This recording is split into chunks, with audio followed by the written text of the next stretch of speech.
भाजपामुळे राज्याची संस्कृती बिघडली। चिखलफेकीसाठी त्यांनी टोळा भाड्याने घेतला। चिपळूणच्या राड्यावर संजय राऊतांची प्रतिक्रिया। भाजपमुळे राज्याची संस्कृती आणि संस्कार पूर्ण बिघडले आहेत। चिखलफेक करण्यासाठी भाजपने काही टोळ्या भाड्याने घेतल्या। महाराष्ट्राची संस्कृती लयाला जाताना दिसत असून त्याला जबाबदार पूर्णपणे देवेंद्र फडणवीस आहेत।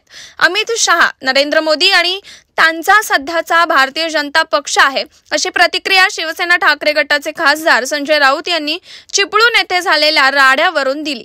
संजय राऊत म्हणाले की भाजपामुळे राज्याची संस्कृती आणि संस्कार पूर्ण बिघडलेले आहेत। चिखलफेक करण्यासाठी भाजपने काही टोळ्या भाड्याने घेतल्या। पुरोगामी महाराष्ट्राला एक राजकीय संस्कृती होती। यशवंतराव चव्हाणांपासून ते आतापर्यंत या संस्कृतीवर नशेच्या, दारूच्या, अनैतिकतेच्या गुळण्या टाकण्याचं काम भाजपने काही भाडोत्री लोकांकडून सुरू केलं। आम्ही सुद्धा कठोर शब्दांचा वापर करतो। आमच्याकडून एखादा दुसरा शब्द चुकीचाही जात असेल, मात्र ज्या पद्धतीने भाजपने जो दारूखाना सुरू केलाय त्यावरून मला महाराष्ट्राची संस्कृती लयाला जाताना दिसत आहे।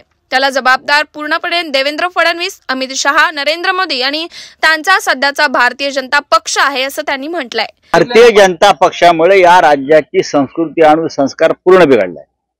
भारतीय जनता पक्षाने काही टोळ्या हायर केलेल्या आहेत, भाड्याने घेतलेल्या आहेत चिखलफेक करण्यासाठी।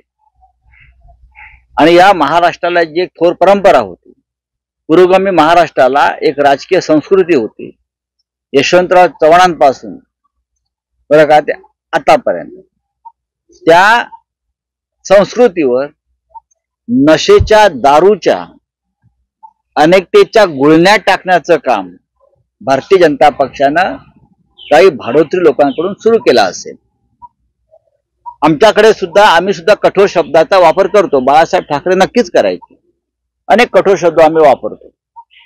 आमच्याकडून एखादा दुसरा शब्द चुकीचाही जात असेल, पण ज्या पद्धतीनं भारतीय जनता पक्षानं हा जो दारूखाना सुरू केलेला आहे, याच्या भट्ट्या लावलेल्या आहेत नशेच्या, त्या पाहता महाराष्ट्राची संस्कृती मला लयाला जाताना दिसते। मी कोणा व्यक्तीचं नाव घेत नाही, पण संपूर्ण राज्याची राजकीय संस्कृती ही लयाला जाताना दिसते आणि त्याला जबाबदार पूर्णपणे देवेंद्र फडणवीस, अमित शहा, नरेंद्र मोदी आणि त्यांचा सध्याचा भारतीय जनता पक्ष आहे। Bureau report, SBN Marathi.